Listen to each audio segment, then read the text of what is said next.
Hello students, তোমাদের সবাইকে আমাদের চ্যানেলে ওয়েলকাম জানাই। আজকে আমরা এবিটিএ মাধ্যমিক টেস্ট পেপারস থেকে দেখো ফিজিক্যাল সায়েন্সের আরো একটা সেট সলভ করে নেব, যেটার পেজ নম্বর হচ্ছে 525। যারা চ্যানেলটিতে নতুন এসছো তারা প্রথমত চ্যানেলটি সাবস্ক্রাইব করে নিও এবং এই ভিডিও ডেসক্রিপশন বক্সে গিয়ে তোমরা দেখবে আমরা একটা প্লেলিস্টের লিংক দিয়ে দিয়েছি, সেটা হচ্ছে এবিটিএ মাধ্যমিক টেস্ট পেপারস 2023-2024। সেই প্লেলিস্টের লিংকে ক্লিক করে এখনো পর্যন্ত এবিটিএ টেস্ট পেপার থেকে physical science, life science, Bengali এবং জিওগ্রাফি যে সমস্ত ক্লাসগুলো হয়ে গেছে তোমরা কিন্তু অবশ্যই পুরোনো ক্লাসগুলি প্লেলিস্ট অপশনে গিয়ে দেখে নিও। তাহলে চলো আজকে আমাদের ফিজিক্যাল সায়েন্সের দেখো বিভাগ ক থেকে প্রথম প্রশ্ন, ভ্যান অ্যালেন বিকিরণ বলয় বায়ুমণ্ডলের কোন স্তরে দেখতে পাওয়া যায়? আনসার হবে দেখো option B, magnetosphere. Next, 303 kelvin উষ্ণতা সেলসিয়াস স্কেলে কত? তাহলে সেলসিয়াস স্কেলে বের করতে গেলে আমাকে 303 থেকে 273 মাইনাস করতে হবে। তাহলে 273 যদি আমরা মাইনাস করি আমরা পেয়ে যাচ্ছি দেখো 30 ডিগ্রি সেলসিয়াস। তার মানে অপশন এ হয়ে যাবে কারেক্ট আনসার। এরপরে দেখো 1 মোল মিথেন মানে CH4 অণুতে হাইড্রোজেন পরমাণুর সংখ্যা কত? 1 মোল যে কোনো গ্যাসের মধ্যে অ্যাভোগাড্রো সংখ্যক অণু থাকে। অ্যাভোগাড্রো সংখ্যক মানে 6.022 × 10⁻23, এতগুলো অণু টোটাল মিথেন অণু। এবার এক একটা অণুতে 4টে করে হাইড্রোজেন পরমাণু আছে, তাহলে এক একটা মানে টোটাল অণু যদি এত হয় আর এক একটা অণুতে যদি 4টে করে হাইড্রোজেন পরমাণু থাকে, তাহলে মোট পরমাণুর সংখ্যা, হাইড্রোজেন পরমাণুর সংখ্যা বের করতে গেলে এই সংখ্যাটাকে 4 দিয়ে গুণ করতে হবে। নিয়ে ফাইনালি আমরা দেখো এই লাস্ট অপশন দেখো এই যে 6.022 × 10⁻23 এটাকে 4 দিয়ে গুণ করা হয়েছে, এটাই কিন্তু হয়ে যাবে মোট হাইড্রোজেন পরমাণুর সংখ্যা। পরের প্রশ্ন দেখে নেব, হ্রদের জলের উপরিতলের উষ্ণতা 2 ডিগ্রি সেলসিয়াস হলে হ্রদের তলদেশে জলের উষ্ণতা হবে। এখানে হ্রদের তলদেশের উষ্ণতা কিন্তু হয়ে যাবে 4 ডিগ্রি সেলসিয়াস। এরপরে বর্ণালী সৃষ্টির মূল কারণ আলোর কি? আলোর হয়ে যাবে এক্ষেত্রে অপশন সি, বিচ্ছুরণ। একটি লাল গোলাপের উপর সাদা আলো ফেললে গোলাপটিকে দেখায়, লাল গোলাপের উপর যখন সাদা আলো ফেলা হয় তখন সেটাকে কিন্তু লালই দেখাবে, তার মানে অপশন সি। এরপরে পরের পাতায় চলে যাব, দেখো এখানে বলা হচ্ছে 1 বিওটি। এটা হলো বিওটি মানে হচ্ছে দেখো কিলোওয়াট ঘন্টা, তার মানে এক্ষেত্রে অপশন বি যেটা 1 কিলোওয়াট ঘন্টা সেটা হবে রাইট আনসার। এরপরে কোন পরিবাহীর দৈর্ঘ্য দ্বিগুণ করলে তার রোধাঙ্ক, দেখো কোন পরিবাহীর দৈর্ঘ্য দ্বিগুণ করলে তার রোধাঙ্কের কোনো পরিবর্তন হবে না, তার মানে অপশন ডি অপরিবর্তিত থাকবে। আলফা কণা হলো, আলফা কণা মানেই হচ্ছে সেক্ষেত্রে দেখো হিলিয়াম বাইপজিটিভ আয়ন, He+2 সঙ্গে কিন্তু তুলনা করা হয়। যখন কোনো তেজস্ক্রিয় মৌল থেকে আলফা কণা নির্গত হয় তখন তার পারমাণবিক সংখ্যা 2 একক কমে আর ভর সংখ্যা কিন্তু 4 একক কমে যায়, তাই না? তার মানে হিলিয়ামের সঙ্গে এটার সঙ্গে কিন্তু আমরা তুলনা করতে পারি। এরপরে আধুনিক পর্যায় সারণীতে চ্যালকোজেন মৌলগুলি কোন শ্রেণীতে অবস্থান করে? আনসার হবে 16 নম্বর শ্রেণী।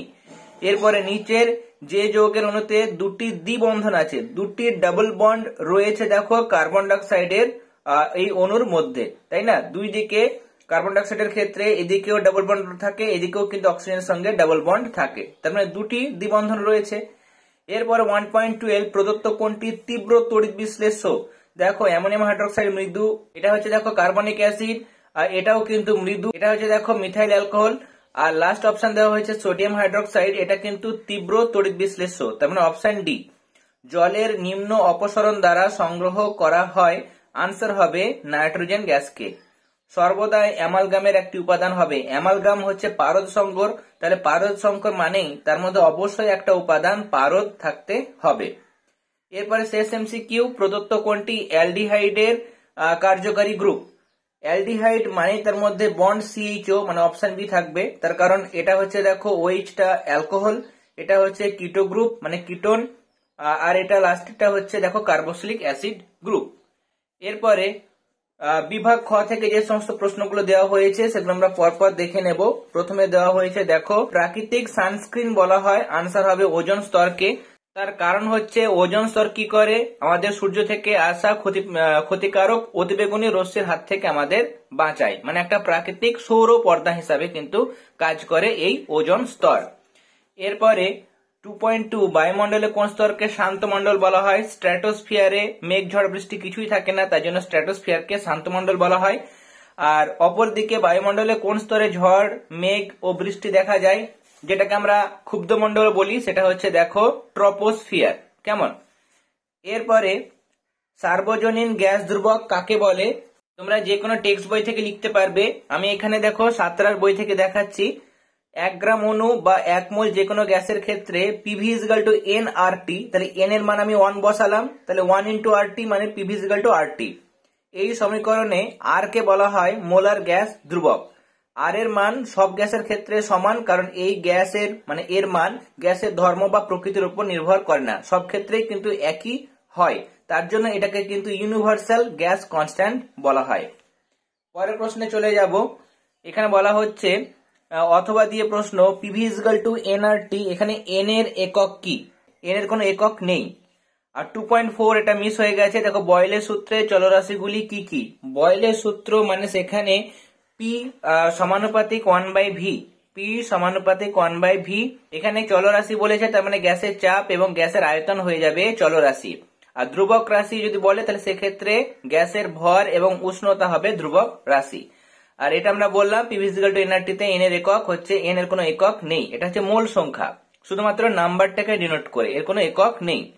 তাপের সুপরিবাহী তরলের নাম লেখো। তাপের সুপরিবাহী তরলের নাম তোমরা লিখবে পারদ, মানে Hg। এরপরে দেখো 2.6, উত্তল লেন্সকে কি ধরনের লেন্স বলা হয়? আমরা জানি অভিসারী লেন্স বলা হয়, তাই না? এরপরে অথবা 2.7, সমতল দর্পণের ফোকাস দৈর্ঘ্য মনে রাখবে অসীম হয়। নেক্সট কোশ্চেন, একটি আলোক রশ্মি একটি আয়নার উপর লম্বভাবে আপতিত হলো, এক্ষেত্রে প্রতিফলন কোণের মান কত? লম্বভাবে যদি আপতিত হয় তাহলে সেক্ষেত্রে যেহেতু আপতন কোণ 0 ডিগ্রি, লম্বভাবে মানে অভিলম্ব বরাবরই, কিন্তু এটা হচ্ছে অভিলম্ব, অভিলম্ব বরাবরই আপতিত হয়। আর আমরা আপতন কোণ বের করার সময় অভিলম্বর সঙ্গে আপতিত রশ্মির কোণ বের করি, তাহলে এটাই অভিলম্ব, এটা বরাবর আপতিত হচ্ছে, তার মানে আপতন কোণ 0 degree. I is equal to কি হয়? তাহলে আপতন কোণ আর প্রতিফলন কোণ যেহেতু সমান হয়, তার জন্য প্রতিফলন কোণটাও 0 ডিগ্রি হবে। এরপরে দেখো 2.8, একটি আদর্শ অ্যামমিটারের রোধ কত হওয়া উচিত? আনসার হবে 0। নেক্সট, রোধের সমান্তরাল সমবায়ে কোনটি অপরিবর্তিত থাকে? এখানে আনসারে লিখবে যে সমান্তরাল সমবায়ের ক্ষেত্রে প্রত্যেক রোধের প্রান্তীয় বিভব প্রভেদ সমান হয়। বিভব প্রভেদ মানে বিভব পার্থক্য। অথবা দিয়ে প্রশ্ন দেখো, ডায়নামো কাকে বলে? আনসার তোমরা লিখবে যে যন্ত্রের সাহায্যে তড়িৎচুম্বকীয় আবেশ কাজে লাগিয়ে যান্ত্রিক শক্তিকে তড়িৎ শক্তিতে রূপান্তরিত করা হয় তাকে ডায়নামো বলে। নেক্সট কোশ্চেন, পরমাণুর কোন অংশ থেকে তেজস্ক্রিয় রশ্মি নির্গত হয়? তোমরা জানো তেজস্ক্রিয় মৌলের পরমাণুর নিউক্লিয়াস থেকে কিন্তু তেজস্ক্রিয় রশ্মি নির্গত হয়। আলফা, বিটা, গামা এগুলো নিউক্লিয়াস থেকে নির্গত হয়।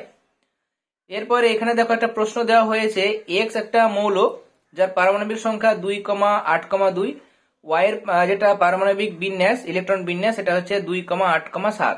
এই দুটি পরমাণুর মধ্যে কি ধরনের বন্ধন দেখা যায়? এখানে দেখো আয়নীয় যৌগ যেহেতু গঠিত হয়, তার জন্য এদের মধ্যে আয়নীয় বা তড়িৎযোজী বন্ধন দেখা যায়। আর এক্ষেত্রে যৌগটা কিন্তু হবে XY2, এক্স এর সঙ্গে দুটো ওয়াই মৌল যুক্ত হবে, নিয়ে যৌগটা হয়ে যাবে XY2। কেমন?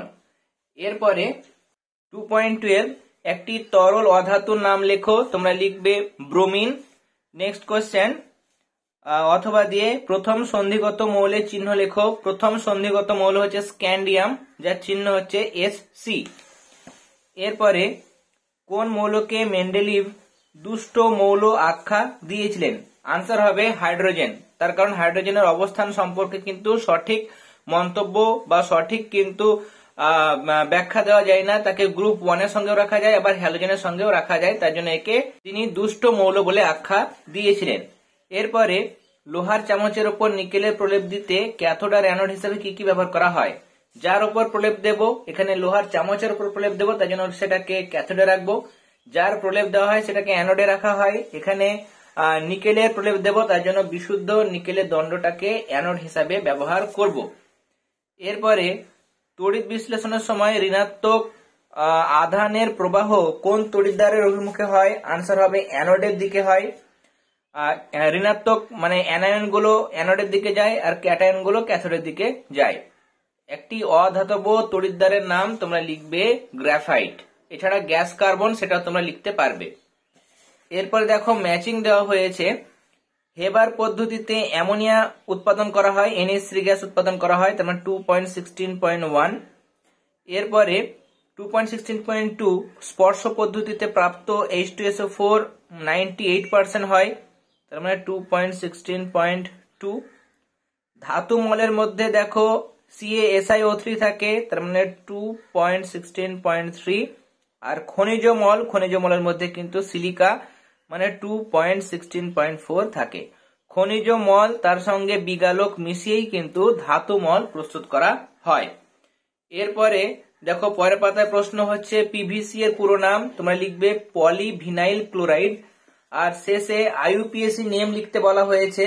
দেখো এখানে মিথ ইথ, তাহলে এটা দেখো আর OH গ্রুপ রয়েছে, তার মানে অ্যালকোহল, তাহলে মিথ ইথ ইথানল।